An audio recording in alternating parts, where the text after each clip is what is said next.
મિત્રો, હવે અજમલજી દ્વારકામાં ગયા ત્યાર પછીની કહાની આગળ વધારીએ। શ્રીકૃષ્ણ અજમલજીને કહે છે, તમારા નિષ્કામ અને નિર્મળ ભક્તિભાવથી હું અત્યંત પ્રસન્ન થયો છું। હવે નિર્ભયતાથી તમારો દુઃખ કહો।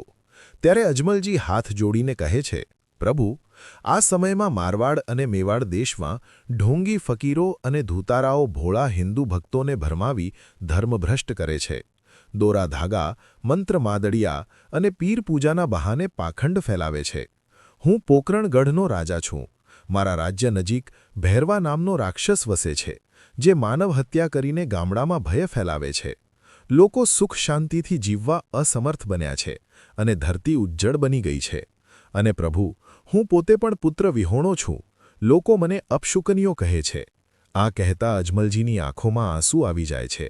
ત્યારે શ્રીકૃષ્ણ કરુણાભાવે કહે છે, અજમલજી, લ્યો આ પુષ્પ, તેની પૂજા કરજો। તેના પ્રતાપે તમને પુત્રની પ્રાપ્તિ થશે। અજમલજી ફરી કહે છે, પ્રભુ, મને તો આપના જેવા પુત્રની ઈચ્છા છે। ત્યારે કૃષ્ણ ભગવાન બીજું પુષ્પ આપતા કહે છે, બીજું પુષ્પ અર્પતા સ્નેહથી ઉચ્ચારે યદુરાય, હું આવીશ તમ આંગણે કુમકુમ પગલા થાય। જ્યારે કંકુના પગલા સાથે હું તમારા આંગણે પ્રગટ થાઉં, ત્યારે જાણજો કે મારું પ્રાગટ્ય થયું છે। પ્રથમ પુત્રનું નામ વીરમદેવ અને બીજા પુત્રનું નામ રામદેવ રાખજો।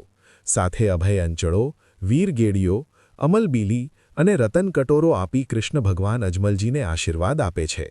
અજમલજી દંડવત પ્રણામ કરે છે અને ક્ષણમાં જ સમુદ્ર કિનારે પહોંચી પોકરણગઢ તરફ પરત ફરે છે। મિત્રો, તમને અમારા વિડીયો પસંદ આવતા હોય તો લાઇક કરો અને કોમેન્ટમાં જય રામાપીર અવશ્ય લખજો।